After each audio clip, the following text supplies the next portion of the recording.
একদিকে শোকে পাথর হয়ে আছে, অপরদিকে প্রতিশোধের ক্ষোভে ফুঁসছে পাকিস্তান। ভারতে যে কোনো ধরনের হামলা চালাতে সেনাবাহিনীকে চূড়ান্ত অনুমোদন দিয়ে রেখেছেন পাক প্রধানমন্ত্রী। ফলে দীর্ঘমেয়াদী এবং বড় ধরনের সংঘাত যে আসন্ন তা আগেই আজ করতে পারছেন বিশ্ব নেতারা। বিশেষ করে মুখে হাত দিয়ে চুপ থাকতে পারেনি বিশ্বের সবচেয়ে ক্ষমতাধর দেশ যুক্তরাষ্ট্র।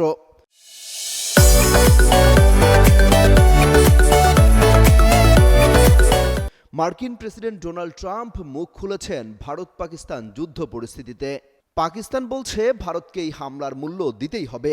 এমন অবস্থায় সংঘাত বন্ধের আহ্বান জানিয়েছেন ডোনাল্ড ট্রাম্প। তিনি বলেছেন, আমি দুই দেশকেই ভালোভাবে চিনি, আমি চাই তারা এই সংঘাত বন্ধ করুক। বৃহস্পতিবার এই তথ্য জানিয়েছে ব্রিটিশ সংবাদ মাধ্যম বিবিসি। সংবাদ মাধ্যমটি বলছে, মার্কিন প্রেসিডেন্ট ডোনাল্ড ট্রাম্প পাকিস্তান ও ভারতের মধ্যে চলমান উত্তেজনা নিয়ে সংক্ষেপে মন্তব্য করেছেন। হোয়াইট হাউজের ওভাল অফিসে সাংবাদিকদের তিনি বলেন, আমি দুই দেশকেই ভালোভাবে চিনি, আমি চাই তারা নিজেদের মধ্যে এই সংঘাত মিটিয়ে ফেলুক। ট্রাম্প আরও বলেন, আমি যদি কোনোভাবে সাহায্য করতে পারি তাহলে অবশ্যই পাশে থাকব। এর আগে পাকিস্তানের আজাদ কাশ্মীর সহ দেশটির কয়েকটি স্থানে ক্ষেপণাস্ত্র হামলা চালায় ভারত। মধ্যরাতে দেশটির মোট 9টি জায়গায় চালানো এই হামলায় নিহতের সংখ্যা বেড়ে দাঁড়িয়েছে 31 জনে।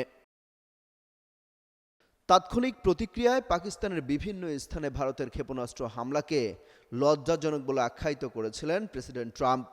এমনকি পারমাণবিক শক্তিধর ভারত ও পাকিস্তানের মধ্যে সংঘর্ষ খুব দ্রুতই শেষ হবে বলেও প্রত্যাশা করেন তিনি। অমিত হাসান রবিন, যুগান্তর নিউজ।